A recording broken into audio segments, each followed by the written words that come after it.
Bonjour, bienvenue dans ma chaîne aujourd'hui. Mon nom c'est Gisèle. C'est toujours un plaisir pour moi de vous accueillir. Si c'est la première fois que vous découvrez ma chaîne, ben, abonnez-vous et surtout restez jusqu'à la fin de la vidéo et vous participez à la discussion dans la section commentaires.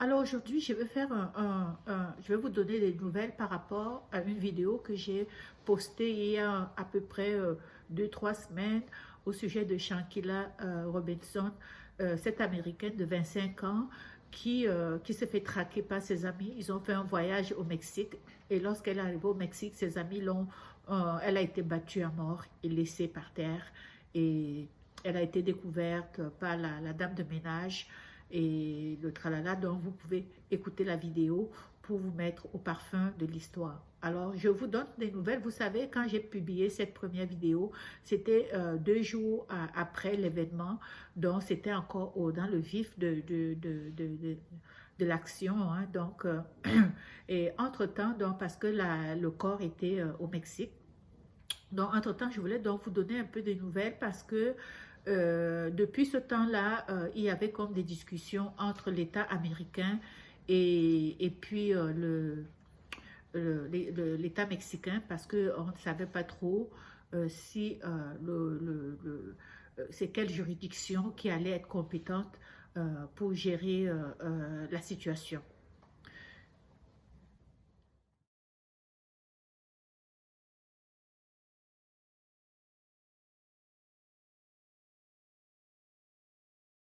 Si vous avez oublié l'image de ces 6 personnes qui étaient avec Shankila lors du voyage, les voici. Et celle qui a été arrêtée, c'est celle qui est en bleu, Dajena Jackson. Celle qu'on dit qu'elle est une transgenre, dont dans le fond, elle serait un homme.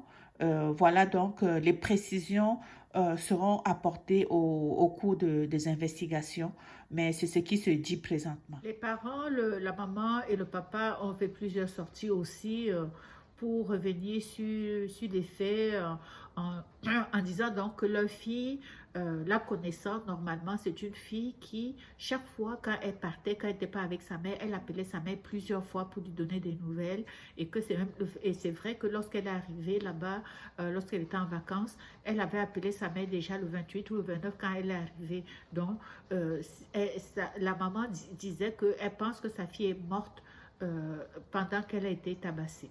Alors, sinon, elle aurait répondu, elle aurait appelé pour lui donner des nouvelles.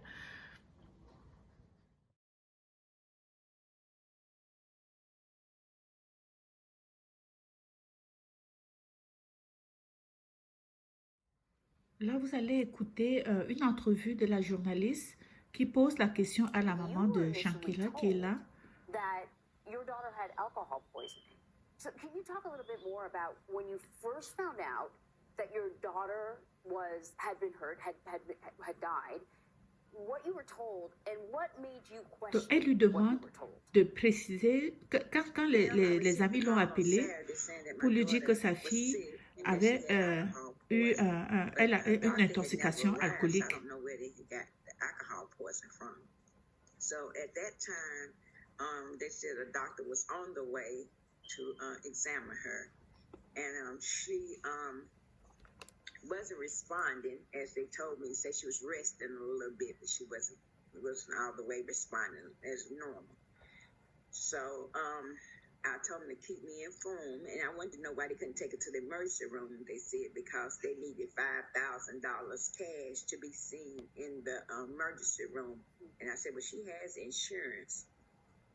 And they said they didn't take insurance by being out the country. It was a little different. So at that time, I told them just keep me informed, and they did call back, but they still saying it was alcohol poisoning. Donc, on a de plus en plus dans des précisions par rapport à certains détails. Et je sais aussi qu'il y a des gens qui disaient que la fille, son amie qui l'avait tabassée, elle était une transgenre. Jusqu'à présent, on n'a pas vraiment la certitude que c'est une transgenre. Mais je peux vous dire qu'aujourd'hui, au moment où je vous parle, elle a été arrêtée et elle sera extradiée au Mexique. Donc, elle va être jugée au Mexique selon la loi mexicaine parce qu'il y a eu un meurtre sur le territoire mexicain. Donc, ils ont fait, le Mexique a déjà fait un mandat d'arrêt ici, a fait un mandat d'arrêt aux États-Unis et donc la fille qui s'appelle, je ne sais plus comment elle s'appelle, Dejane Jackson, elle va être extradiée au Mexique. Donc elle est actuellement, elle est déjà arrêtée, donc elle attend donc son extradition. Une fois qu'elle va arriver là-bas, donc le jugement, donc ils vont la juger selon leur loi. Ok. Gerardo Zuniga, c'est un Mexicain, un journaliste d'investigation au Mexique qui s'occupe vraiment de gérer tous les cas qui n'ont pas été résolus.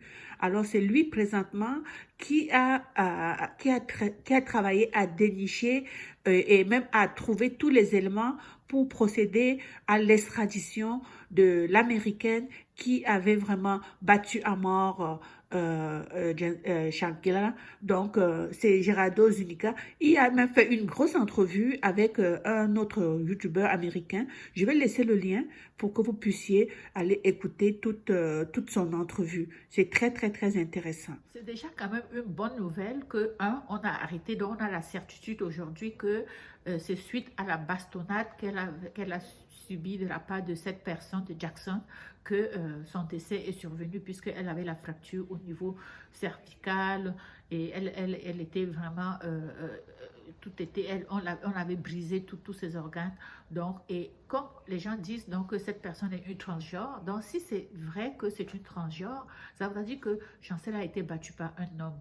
Hein, il faut appeler les choses avec les mots qu'il faut. Hein. Je vais dire, si c'est une transgenre, on peut pas, la force qu'elle a, ça demeure la force de l'homme, parce qu'il faut voir avec quelle force elle avait battu. Et la fille ne pouvait même pas répondre, parce que la force de la fille, c'était tellement disproportionné qu'elle ne réagissait pas. Ça, c'est la photo qui avait marqué les gens lors de la presse, au départ. Hein. Et vous voyez cette femme-là qui est là, qui vient comme un homme. C'est pour ça que les gens se disent que c'est une transgenre.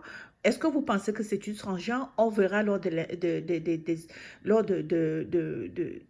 investigations qui sont en cours. Mais voilà, donc c'est vraiment cette image-là que vous voyez la femme, elle est vraiment là comme, je n'ose rien dire, mais regardez vous-même, voilà, on espère vraiment que la justice sera Ce faite. que l'enquêteur mexicain nous informe aujourd'hui, il dit que, il y a eu le médecin qui est venu, qui est venu suite à l'appel des amis de Chancela, il a fait un faux rapport. Donc déjà, hein, le Mexique, c'est pas différent des autres pays africains.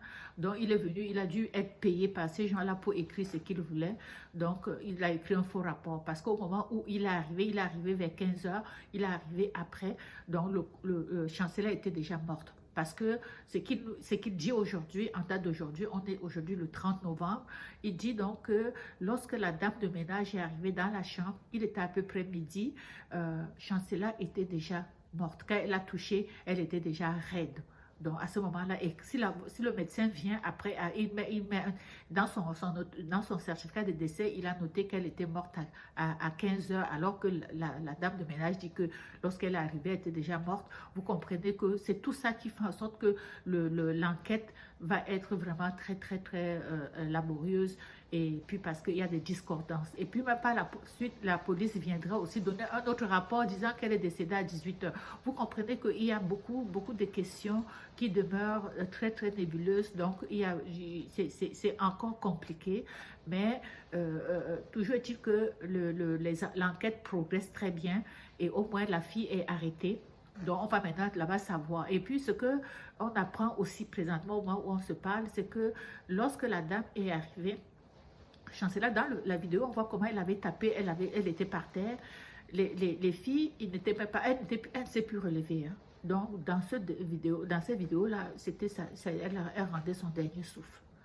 Et elle est morte entre 7 heures et midi.